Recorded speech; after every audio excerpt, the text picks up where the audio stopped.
Welcome, everyone. My name is Jeff St. Laurent. I help coaches transition to a full-time business. And right over there is a coach who has a full-time business. And I'm so excited to have her on here today. But before I bring her on, I do all these recordings. I put them on my university at sellingcoaching.com. So check that out. I got a ton of great resources there, over 400 videos. It just keeps piling up. And also right on the homepage, if you enter your name and email, not only will you become a part of my community, but also I got a great resource for you there as well. So I want to introduce my awesome client, Simona Pappalardo. And I've been working on that name, and my mom would kill me because I'm half Italian. And she'd be like, how do you mess that name up? So Simona, thank you so much for being a part of this with me today. Thank you, Jeff. Thank you for having me. And hi, everyone. Nice to see you. Yes.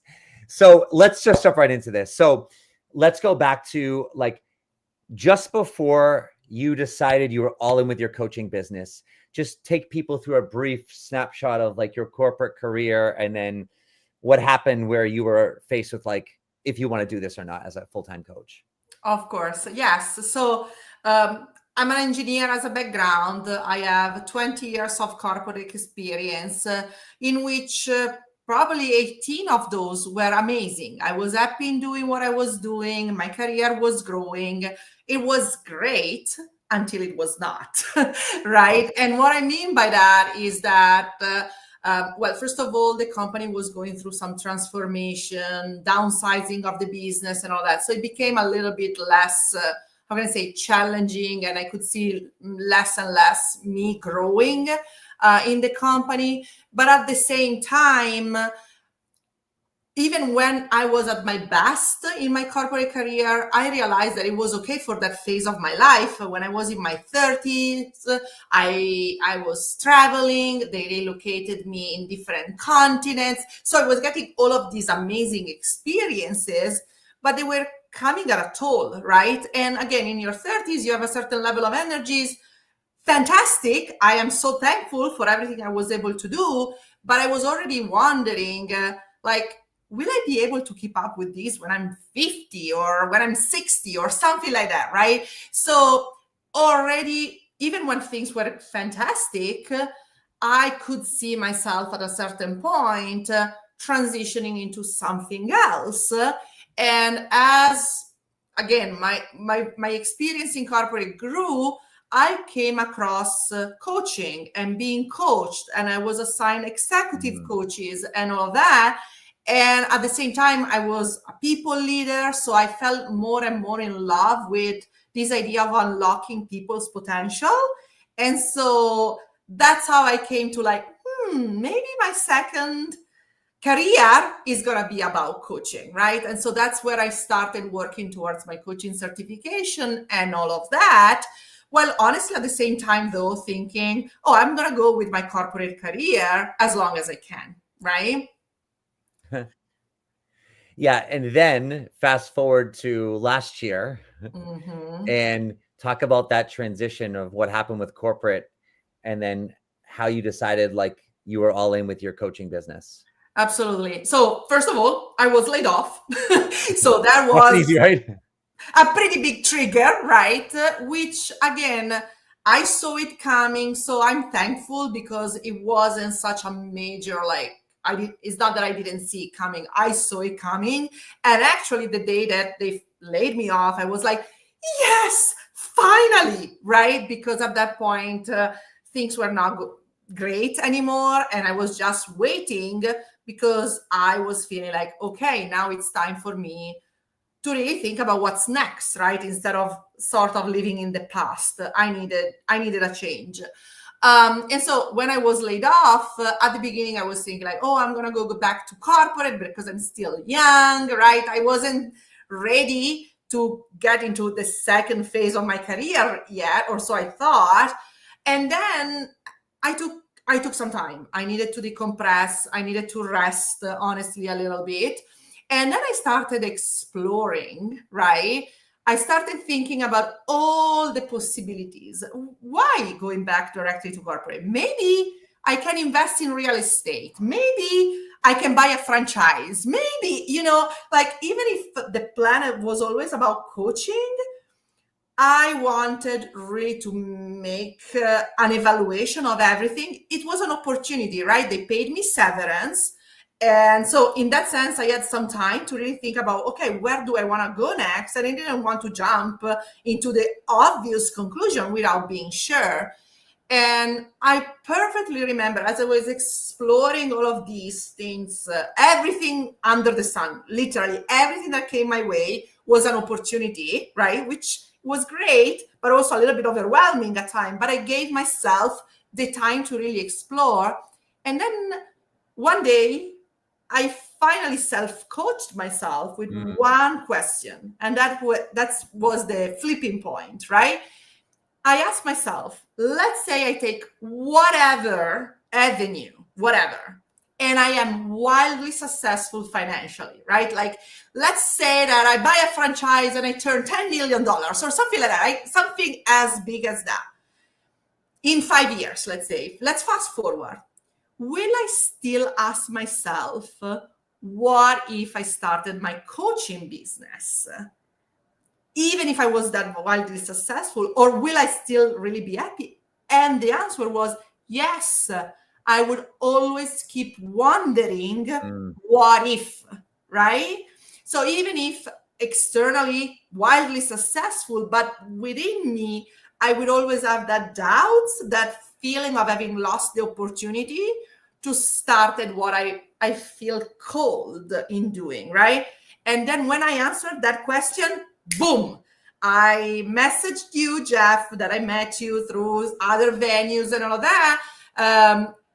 I messaged you and I said, I want to have a call with you. And the day after, we did the discovery call and we set up in 2 days a complimentary call. And yep, I was ready to go. And I never looked back from there. Never looked back, and you were locked in. So I love the story that you just shared. Really sets the premise for the last 8 months, right? Because you really came from the place of like going from corporate, but then also just really before you just jumped in with your coaching business, really did some of that exploration. And do I just go back to corporate, like the franchise, etc.? So there are a lot of different options. But I love how you asked yourself those questions. And you said, now you're locked in. Because I know when you came to me, like, I'm like, oosh, I'm like, I got a real one here. It's not like anyone's not a real one, right? But I could tell you were just like ready to rock and roll. And so this leads up to the premise of the title of this, right? My first 5-figure month, right? And so from ground zero, time zero, about September, we said, right? Yeah, correct. September till now. But let's talk through now what's gone on in that time frame. And it's not about the money piece, right? That's just a number thing, right? But it's just the work that's been involved in the actions you've taken. That's what I think is going to be most helpful for coaches. So let's just talk through like last year from September to December, the first few months, and then what the height, and then kind of the wall, and then the work we did through the end of that year, just so people get a feel for this cycle of work. Yeah. So thanks to your advice and your coaching and all of that, I immediately put myself out there, right? So I know you stress this, but I also want to stress it myself, which is until nobody knows that what you're doing, you're not in business yet, right? Never. The first thing is telling the world, hey, world, all of a sudden now I'm a coach. I'm not anymore engineer, executive. I'm not anymore corporate, right? Like, so I posted a video on LinkedIn. Together, we decided that LinkedIn was the social media of choice for me because I talk to professional mainly as my niche, right? So we chose LinkedIn and I put this video out there. And I mean, sometimes I rewatch it and it's so funny now to watch it because I totally realized it was my first video, right? I didn't even know how to hold my phone, but it didn't matter, right? It's not the quality per se of the recording, but it's just saying it out loud. Now, this is what I do. And together with you, we chose to tell the story of what I called my origin story. The video is called My Origin Story, in fact, which was exactly that.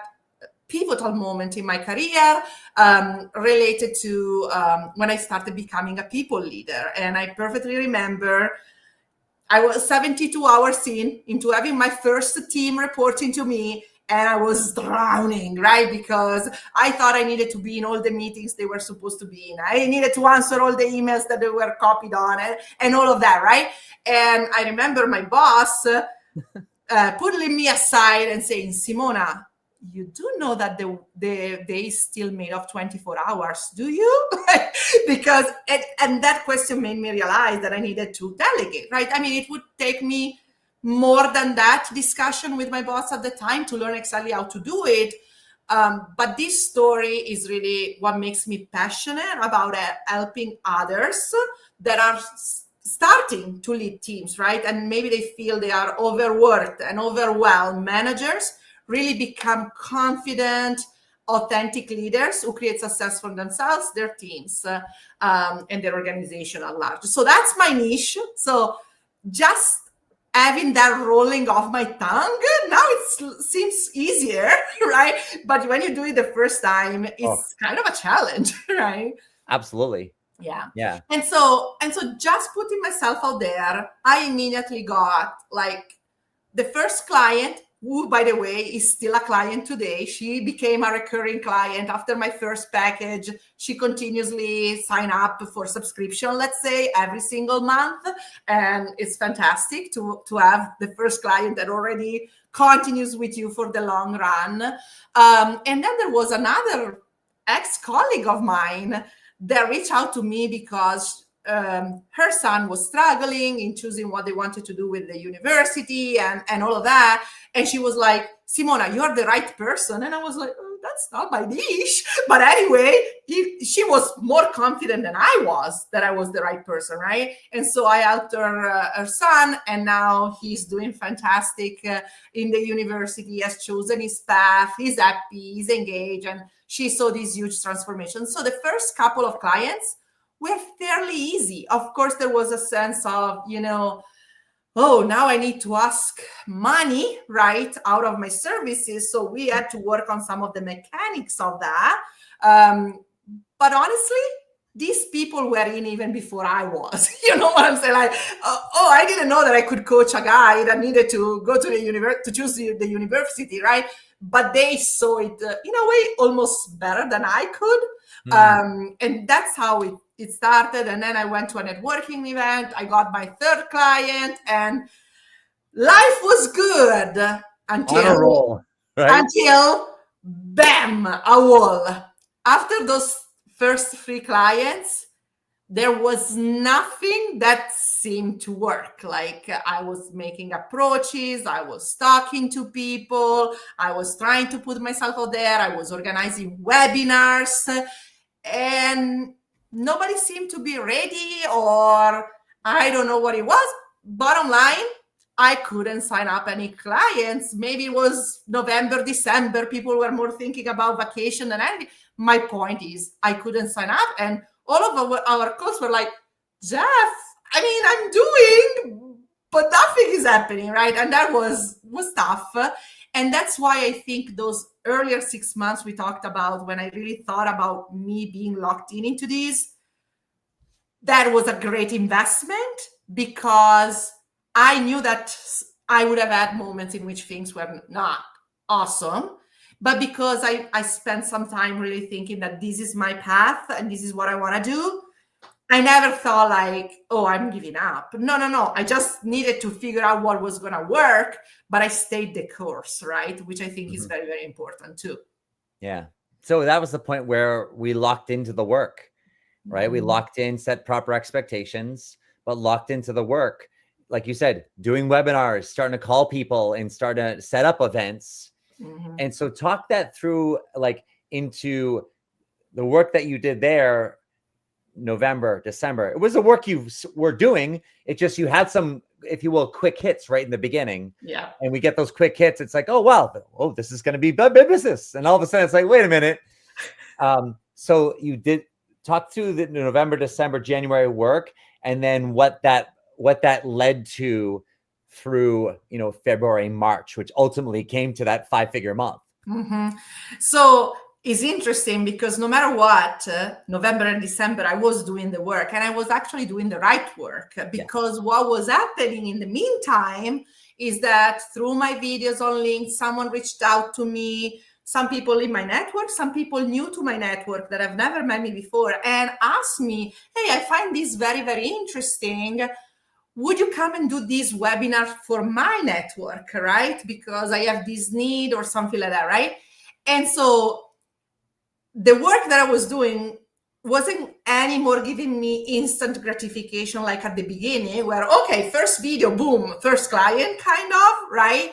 But I was laying the foundation to then come very, very strong into January, February, March, because I left for the Christmas holidays with a good calendar of webinars with big networks new to me that were coming to my webinars now, right?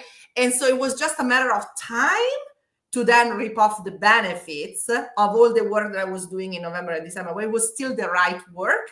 I just couldn't see it as well as I can right now, just because I didn't have that experience yet, right? And so I did a webinar in January where there were 180 people joining, right?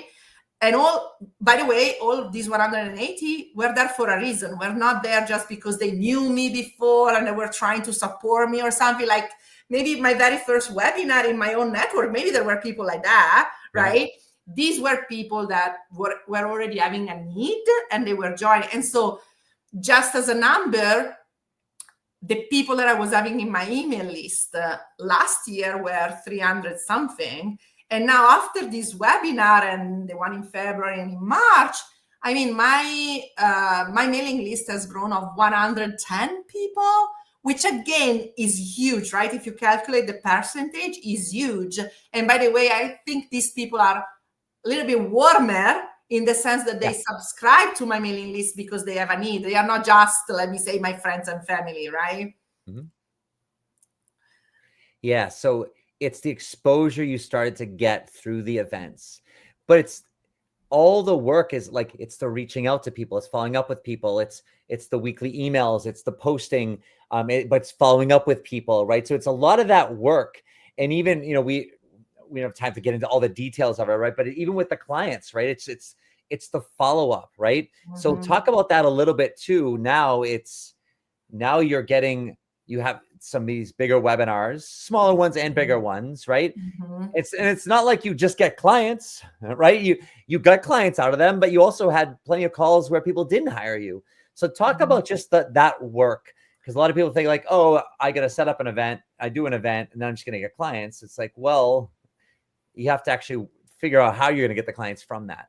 Yeah, absolutely. First of all, I'm realizing that even if people have a need, sometimes they are afraid of voicing it. So maybe they come to your webinar, but they will never reach out to you. So there is also an element sometimes of going and asking people, right?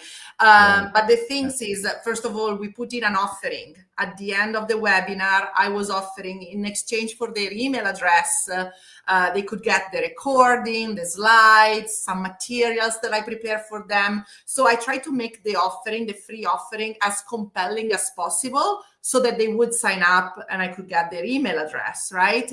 And I was also offering some sort of like qualifying call for free, right? No strings attached and all of that. And so a few people have reached out to me to just understand how I could help them, and you know what I'm saying, and start having this conversation. And so that's how I started initiating this discussion. And then I will tell you that at the beginning, let me say like in February or something like that, I would say that roughly half of the people with whom I had a qualifying call were really then becoming clients, right? Like qualifying and complimentary call, half of them were becoming clients. Now I'm much more closer to a 90% conversion rate, right? And I think part of that is I became more refined in the way I qualify clients. I am a big learning I had. I was very good, I think, at assessing their needs, but I wasn't paying as much attention as I should have on the timing of their needs, right? And you and I, Jeff, had talked, and you coached me through that, how to ask, because there must be also some sense of urgency for the client to really hire you, right? And at the beginning, I don't think I was pointing that out. Now I ask much more like, why does this matter to you right now, right? And I try to probe more of that. So I think that helps me in the conversion. But yeah, it's a journey, it's a refinement, is understanding every client comes at you from a slightly different perspective. And so having that, and as a coaches, we are good at listening, but it's also about, yes, really understanding the nuances and learning how to build on them so that they can really see how their life will change after they hire you, basically. Yeah.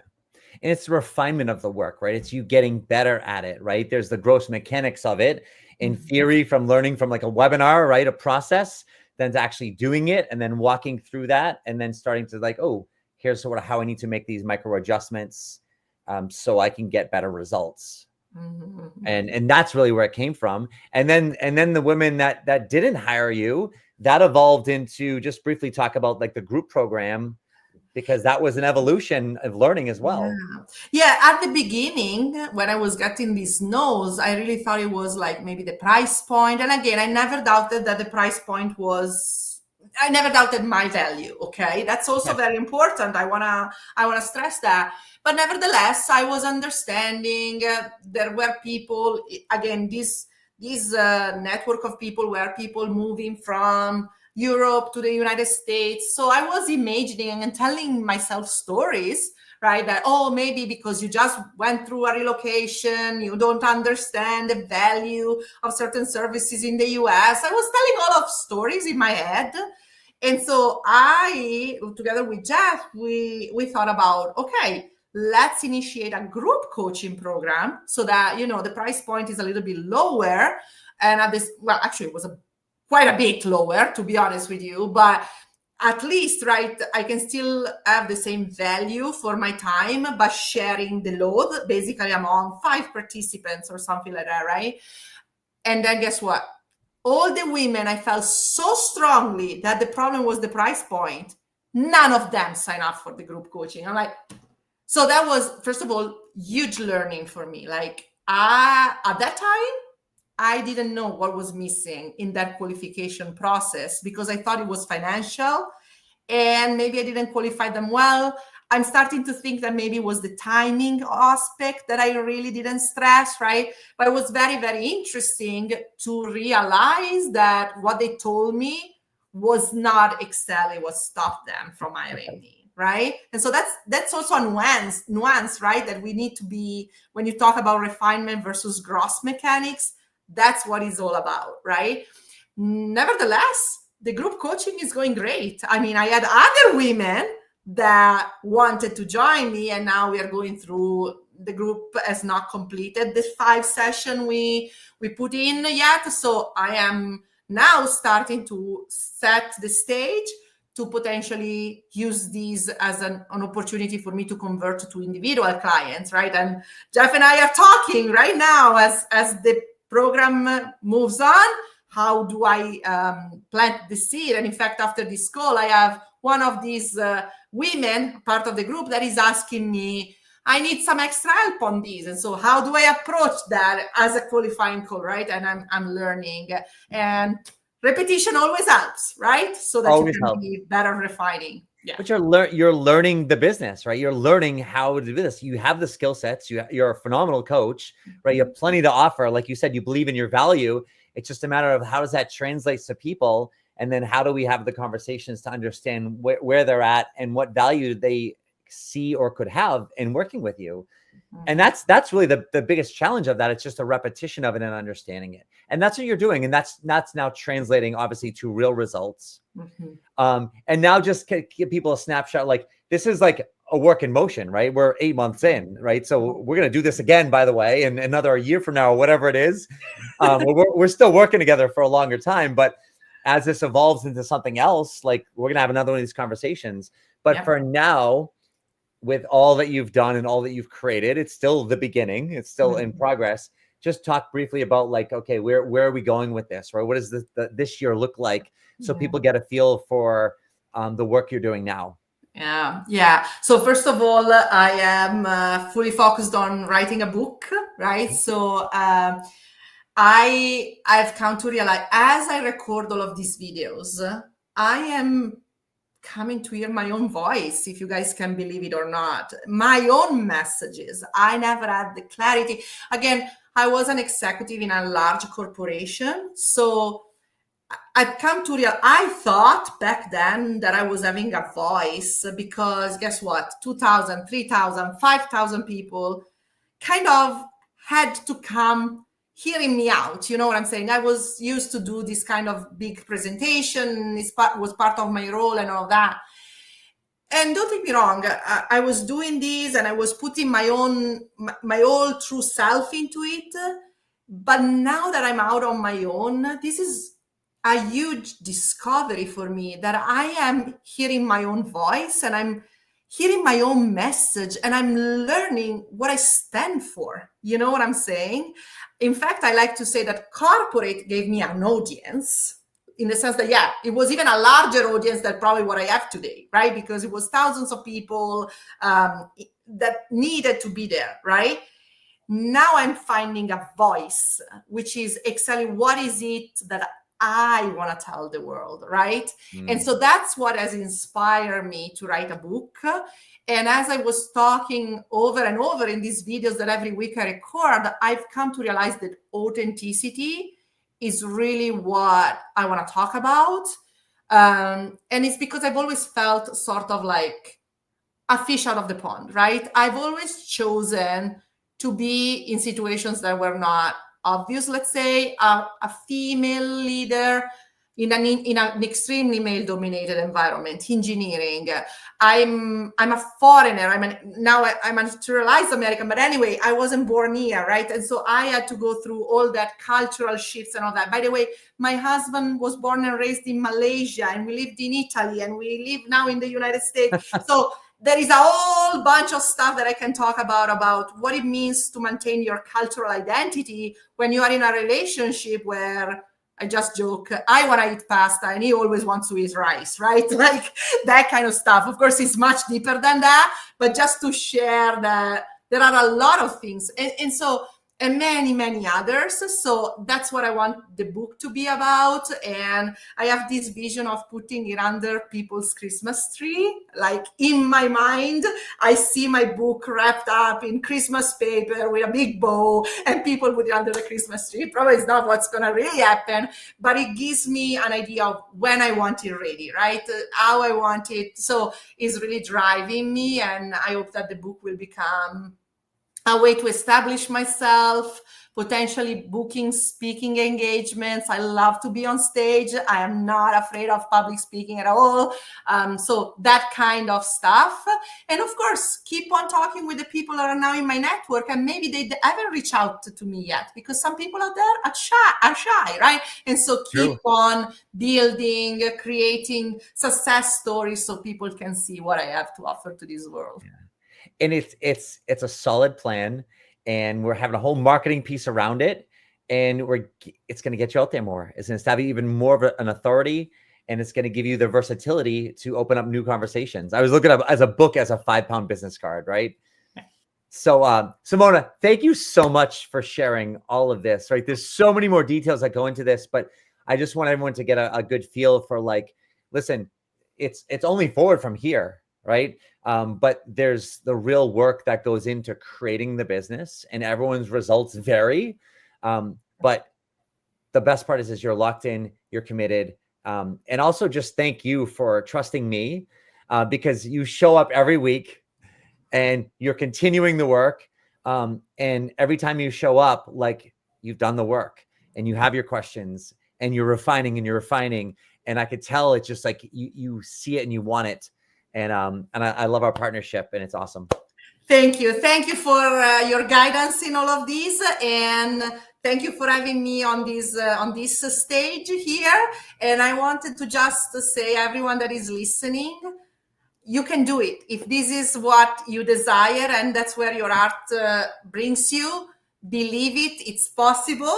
And I hope to hear from you and learn about how much you've built your business too. Yes.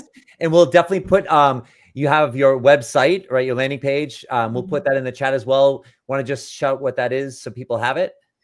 www.coachingwithsimona.com. Easy. And then we'll make sure when your book comes out that we'll get you on here so you got, so people can get a hold of that as well. Absolutely. Awesome. Thank you, Simona. Thank you, everyone who's watching this live with the recording, and we'll see you guys again. Bye, everyone. Ciao. Bye. Bye.